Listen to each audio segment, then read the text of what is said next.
That's right, Tim. We're right next to the 126 right now. Magic Mountain is actually just over these hills right here, and you can see the rye fire continues to burn and smolder behind me here. See, that wind is definitely something we're seeing. Thankfully, not affecting traffic too much right now.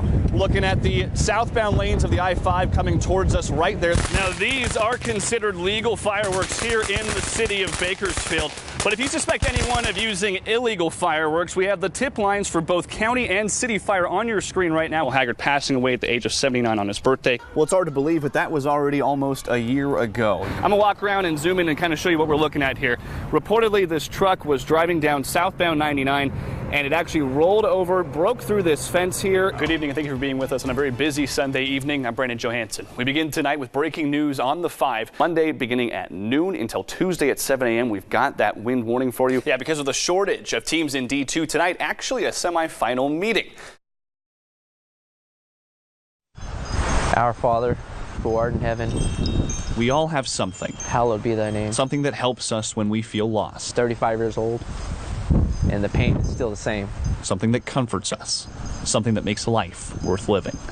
For this family, it's their faith. Thy will be done. Faith, they'll find answers. Her favorite color was purple. These are her little clothes. You see how tiny she was? These tiny clothes belong to this tiny girl, Jessica Martinez. She's beautiful. I mean, she was everything a mother would want in a daughter. And when I would look at her, I would thought, oh my God, you know, you're going to be and do what I was not able to do. So she did everything she was able to do for Jessica. Swim lessons, dance lessons. I bought it at Kmart where I used to work at. Teaching Jessica how to ride a bike. I think it was like $17. Nellie Mesa sat down with us to talk about her daughter Jessica, recounting their last moments together. She said, I love you, Mom. She's 4 years old. I love you. That's the last time I saw her. The last time anyone saw her, the night of May 10th, 1990. Jessica was playing with her older brother outside their southwest Bakersfield apartment. He went inside to use the restroom or do something, and next thing you know, when they came back out, she was gone. Jessica had been kidnapped.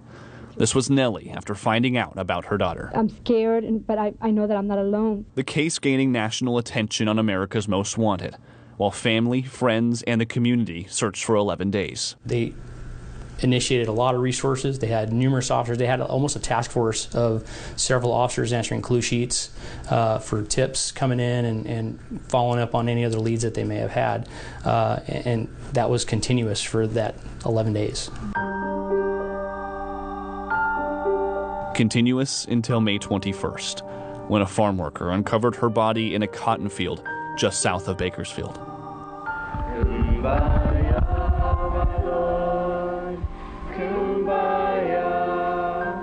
It determined that she had probably been deceased for a few days prior to being found, so we were looking at probably at least a week of kind of unknowns. A week where no one knows what happened to Jessica. A week where she was most likely still alive. It's really sad. These are sad days for me. But I learned how to, each day, I'm never going to be the same. I will never forget her. I will love her forever. So how much would you say this is? Maybe an eighth. Bakersfield Police Detective Christopher Fiola's office is filled with notes and documents about Jessica. 27 years later, he's the 8th detective on this cold case. Is this case solvable? It's a hard question. A key suspect in the case was Christopher Lightsey. He's a registered sex offender. He lived at the same apartment complex as Jessica. I mean, everything with Christopher Lightsey was checked, and then I think it's just, like I said, the totality of everything with him and the person he is, or that he's become in the years, that it's kind of a continued focus on him. I mean, I know he's been interviewed several times, and he's vehemently denied any involvement in this. Although Lightsey hasn't been ruled out as a suspect, he's already sitting on death row for another murder.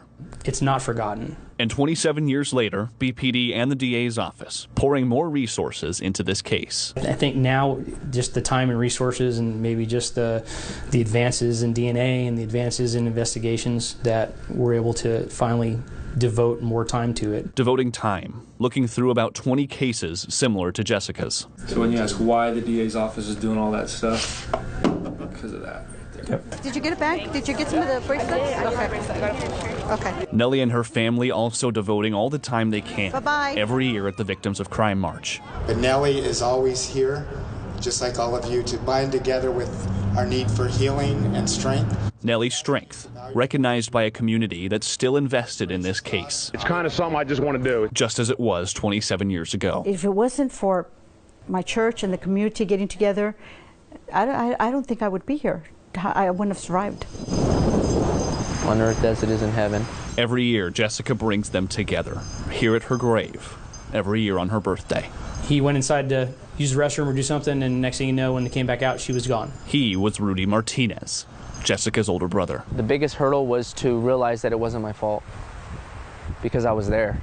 And I remember distinctly where I was. I remember what she was doing. Rudy is now 35 years old. Jessica would have been 31 on this windy day in April. Give us this day our daily bread. Faith helps them, comforts them, makes life worth living. As we forgive those who trespass against us. Faith will find forgiveness for himself and for the person who murdered his sister. That's going to be something that I'm going to have to pray about. Faith that Rudy, Nellie, and their family will find answers to a case that's gone cold. But deliver us from evil. Amen.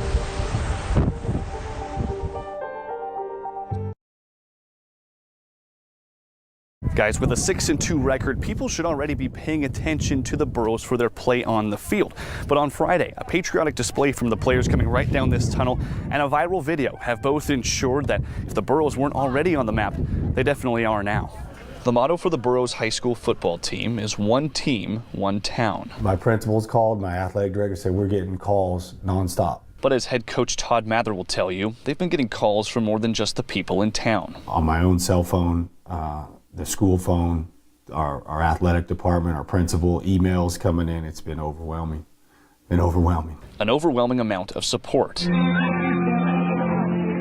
After players from the Ridgecrest School took the field on Friday, holding American flags, and a video of that display went viral. Coach Mather says that his brother originally had the idea, and once he mentioned it to the players, they ran with it. When I would show up, they would see if I had the flags yet. Did our flags come in, coach? Did our flags come in, coach? You know, and then when I pulled up with them in the back of my truck and the boxes full of flags, they went crazy. And once those flags arrived, the impact was immense. That original post being viewed more than 4 million times. The display comes at a time when pro players have snagged headlines for kneeling or sitting during the anthem, and many Ridgecrest residents work at the nearby military base at China Lake. But Mather says that this wasn't a political statement. It wasn't meant for that at all. It was meant for us to show respect for our flag and national anthem, and that the kids believe in that. That's the way it should be. I think it should be that way at every stadium. The team gathered before practice on Monday. Some of the players aware of the impact that they had made, others hearing about it for the very first time. Burros football has impacted a lot of people. You made a lot of people cry this weekend. Most of these messages are, every time they watch it, they tear up. Mather read the messages he'd received, including some from active military members. I wanted to let you know that it's a lot easier doing what we're doing over here, knowing we have support from yourself, the team, and Ridgecrest residents. We're keeping up with the team from Iraq. Not just myself, but all my other troops. Thank you so much. And as the team that lives by the motto, one team, one town, headed off to practice, one change had to be made. I say one team, one town, and now I want to say one team, one country. In Ridgecrest, 1, 2, 3, family. Brandon Johansen, 23 ABC News.